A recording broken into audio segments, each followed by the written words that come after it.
Judge Ely's court was so different from other county courts. She did things to inspire people, to encourage them to make themselves better, and therefore make our community better. I think she always put community first when she was sitting in her role as a judge. And she always took it upon herself to just take a little bit of time to just get to know you a little bit. I cannot say enough good things about her. She was great on the bench, and that's why she's here being inducted to the Hall of Fame.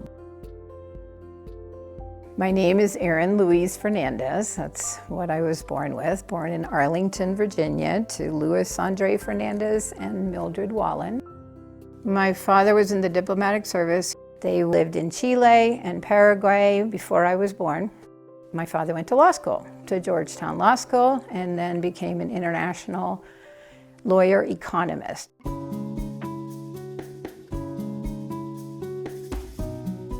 When I was 3, we all moved to Venezuela. And my father represented American companies, and he also consulted with the heads of state. My mom, she was Swedish and Danish. My mom was very beautiful. I have to say the Venezuelans didn't quite think so, because they'd always say, "Why don't you wear makeup?" And "Why are you so blonde and washed out?" Funny, right? Because she's very beautiful. They used to tango in the living room. Both of my parents were a great influence, and my father, as a lawyer, of course, provided that role model. In Venezuela, I went to a Spanish school, and so that's where I learned Spanish. My parents traveled a lot, and when they were gone, I would stay with my abuela, my Cuban grandmother. She had 1,000 poems, 1,000 songs. Pito, pito, colorito, ¿dónde vas? Tan bonito, balacera, verdadera, ping, pong, fuera. That's eeny, meeny, miny, mo in Spanish. Pito, pito, colorito, ¿dónde vas? And I was just looking at my cousins at some videos that had us all singing these songs. Esta rosa que usted me ha pedido, al momento yo se la daré. We all loved Abuela, no question about it. And she called me la alegría de la casa, the happiness of the house, because as you have found out, I have a laugh that permeates everywhere. Growing up in Venezuela was beautiful, dangerous. When you drove out into the city, you could see cardboard houses up on the hillside. Poverty everywhere. The military presence everywhere. On the side of the streets, there were young men with machine guns. Certainly this was very stark and made a big impression on me.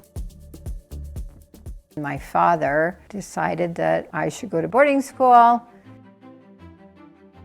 So he sent me to Marymount International School for Girls in Kingston upon Thames, which is outside of London. We used to go into Kingston to the pubs in our uniforms, and they would serve us the George and Dragon. In 1973, I graduated from Wellesley College. And this is a picture of me being very moody because I was a philosophy major.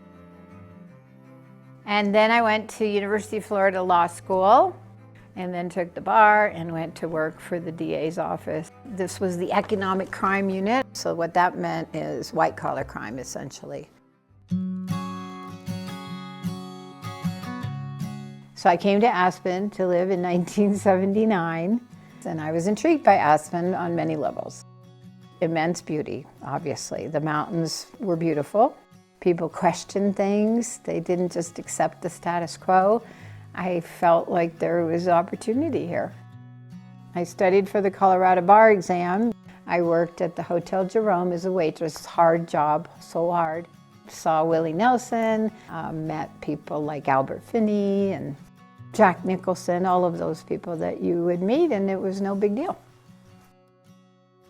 And one of the things that was really fun was joining the softball team. Jim True was one of our coaches, and Mick Ireland also came around and helped us. You know, I have to say, Erin was an amazing softball player. We played in Steamboat, I think it was 1980. We were under the lights in Steamboat. She came up to bat. The team thought she was a weak hitter, so they came in and she slammed that ball over the left fielder's head and had a grand slam.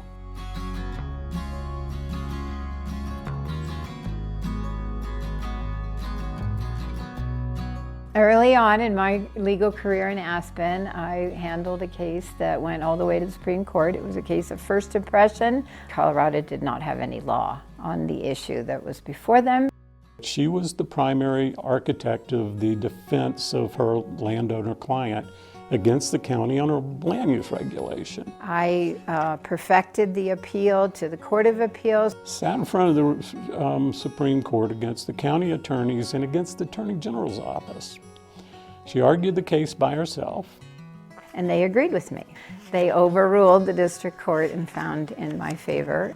And my name appears here, Erin L. Fernandez. It was a huge case, and it was something Erin did in 1981 at the ripe old age of 28. She hit a home run in Steamboat, she hit a home run in the Supreme Court. She could hit home runs.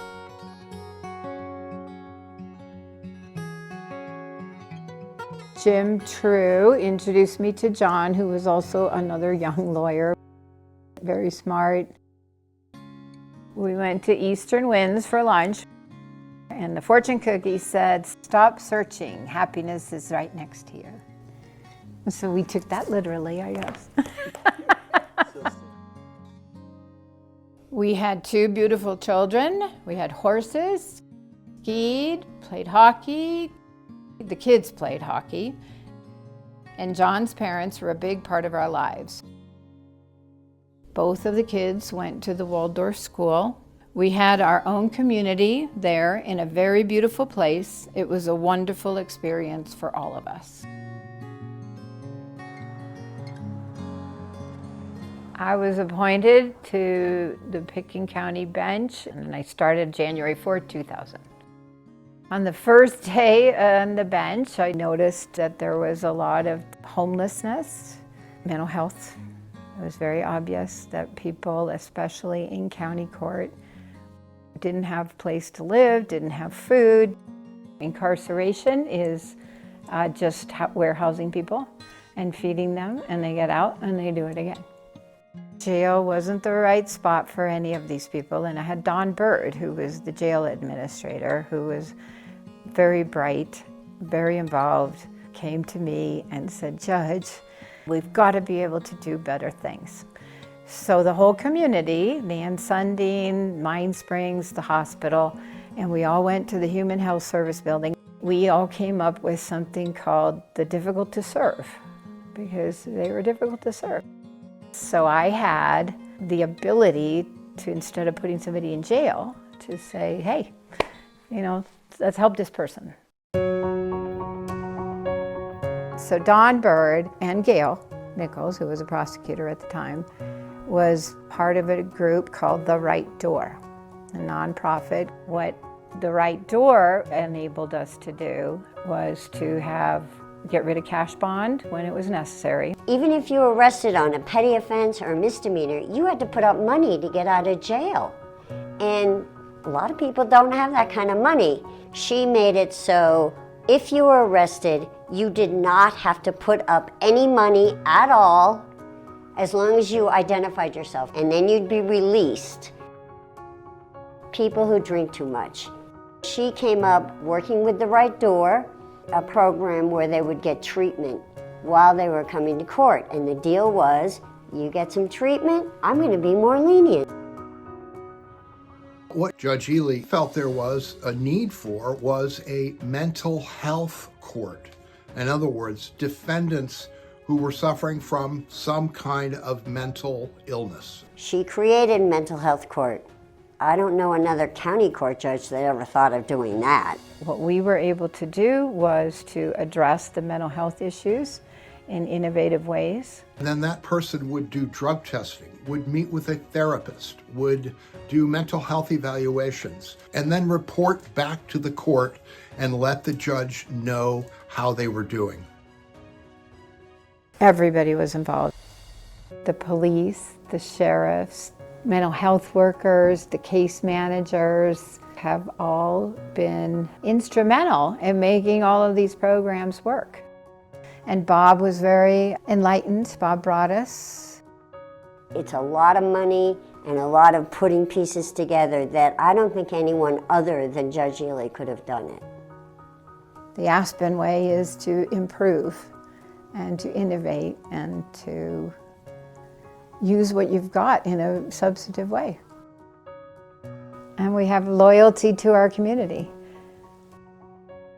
I don't think there's any other courtroom in Colorado that quite looks like Pickett County Court, and that's because of Judge Ely and what she's made it. And I've tried to follow in her footsteps and keep it that special place that she fostered. I'm very proud of Judge Andrews. She's very good and very smart, and of course she says she wants to be just like me, so what a wonderful thing. In the 9th Judicial District, currently, all the judges except the Chief Judge are women. I think one of the things that I feel like my role in life was to be a role model.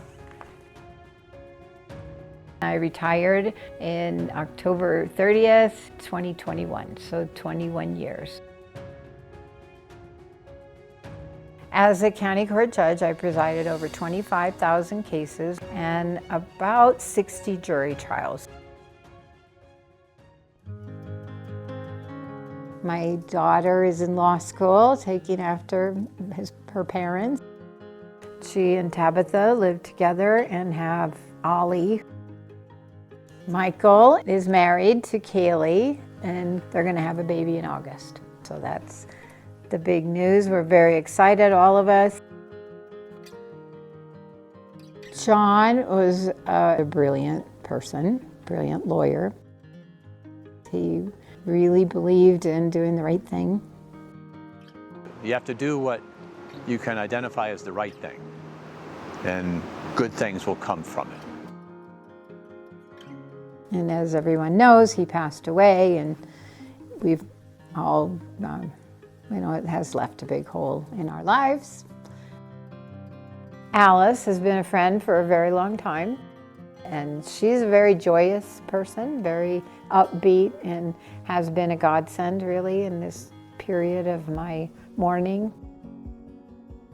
It's very real, but it's also something she's dealing with a lot of courage, a lot of resilience, a lot of bravery. But I feel that she's doing a good job in her journey to reflect, to have gratitude, to plan, and to really even dream.